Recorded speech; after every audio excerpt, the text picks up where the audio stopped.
What's up, guys? My name's Jose Delara, and I'll be talking about, my egg device to, protect the egg. Talking about car safety, the physics behind, car crashes, and the protection of the passenger. Yeah. All right. So our next topic is why car safety is an important issue.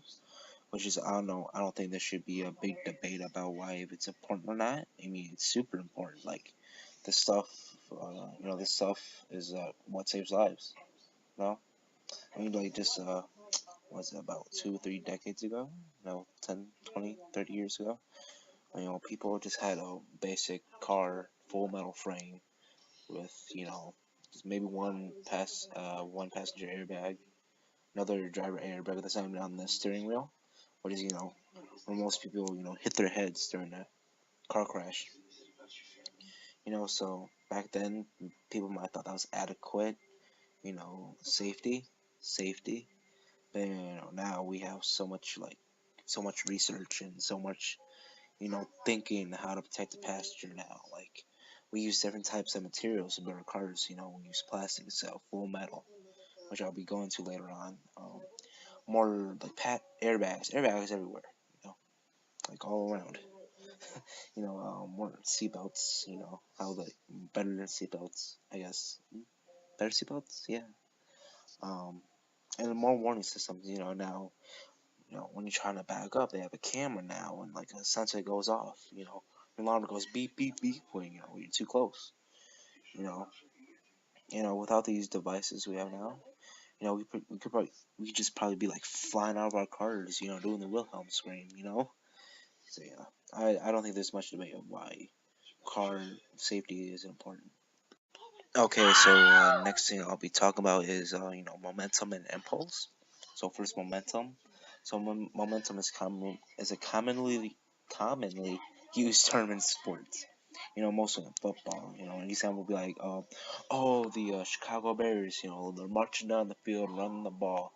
They have so much momentum behind them. It's gonna take a lot of effort for the Green Bay Packers to stop them.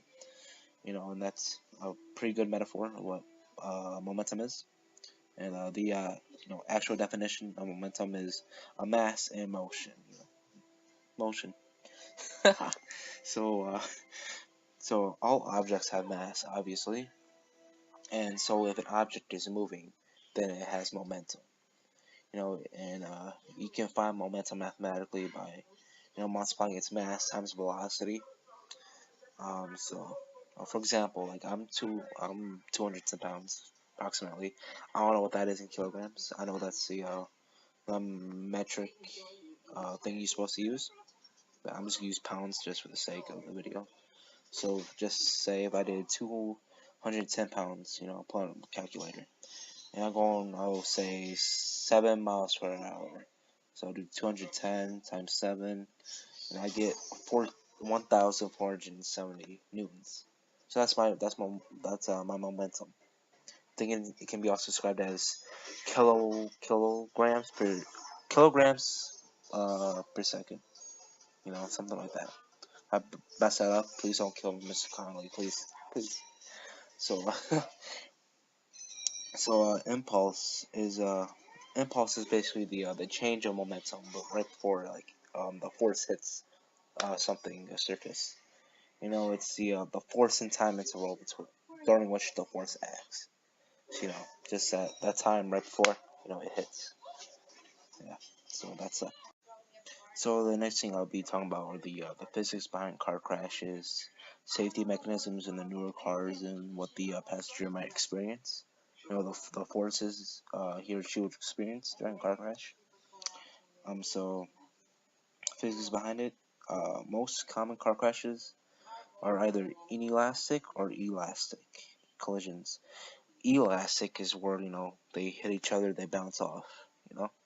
So once in a while, you might see a car crash that might happen, but most of the time, from what I see, from my personal see, I see the inelastic collisions of cars, where they just head on, hit together, and then become one solid, figure of mangled metal. It's pretty bad, you know. So just say, um, oh, that popped up. Okay, so say for a scenario, an older car, 70s, 80s Camaro, say, and then you have the newer 2010 sedan, something like that.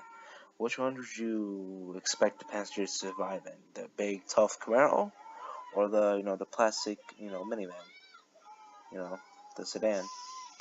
Some people might say, oh, the Camaro, it's big, tough, surely you're gonna be protected in that, but no.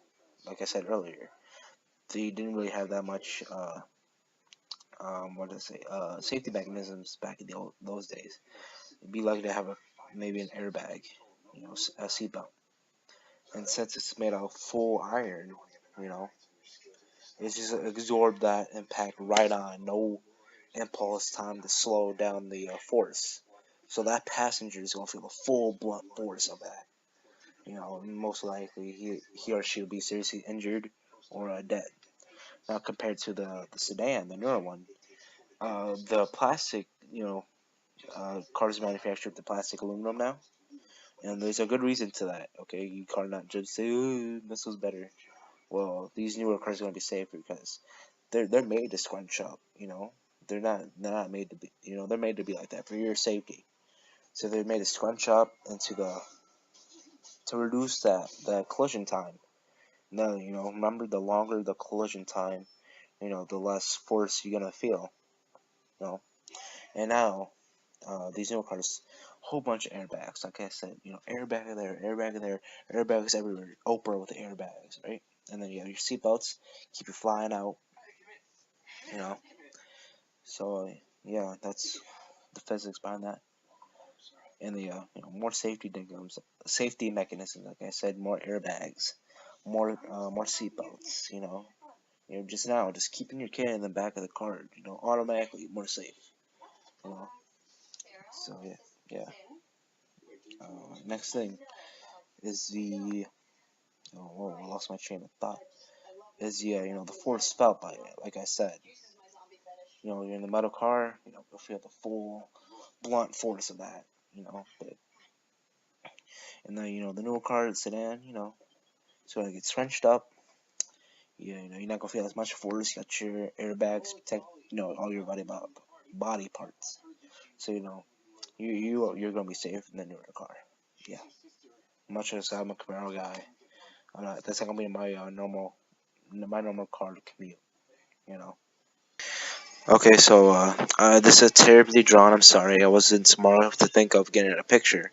But basically, you see, I have a truck, I have the egg in the bag, and then I have a Ziploc bag in the front. So the plan for the egg was to surround it in cotton balls, basically tape it up, surround it in cotton balls, make it look basically a cushion for it. And then I was going to use the Ziploc bag, flood up the cotton balls, and use it as like a buffer zone to like try and reduce the amount of force hitting the egg. So that's the fluffy device.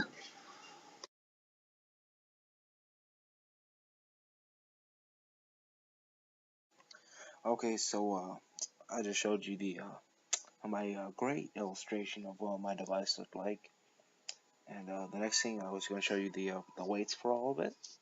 So for the plus I'm sorry, I didn't think like my emails aren't working for some reason. So I don't know if you can't see that very well, but that's the Ziploc cotton balls plus the cotton ball contraption. Oops, I made around the egg, the cotton balls, and I came up to 15.76 grams. Uh, plus the egg, it came up to about 22.78 grams, and then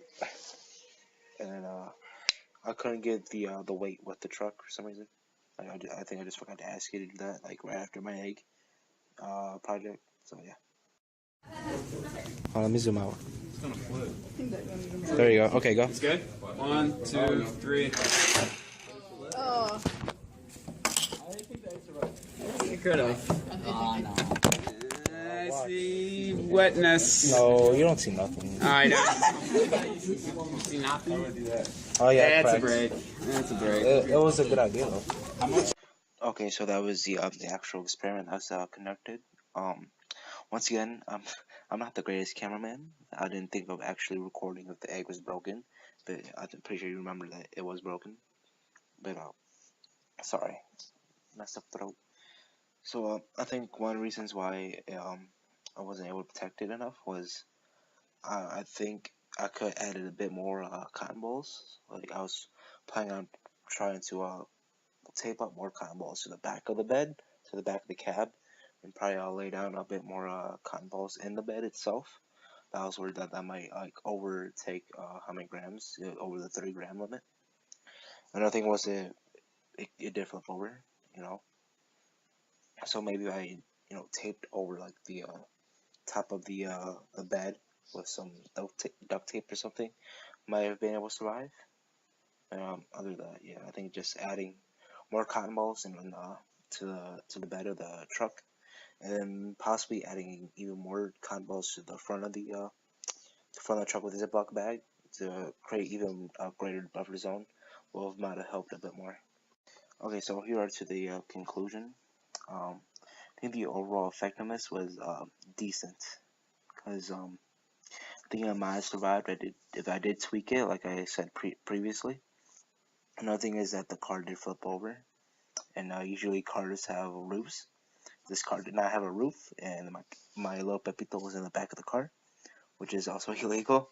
So I don't think if there's like a real situation, mm, like nobody would survive that anyways because it's in the bed of a car.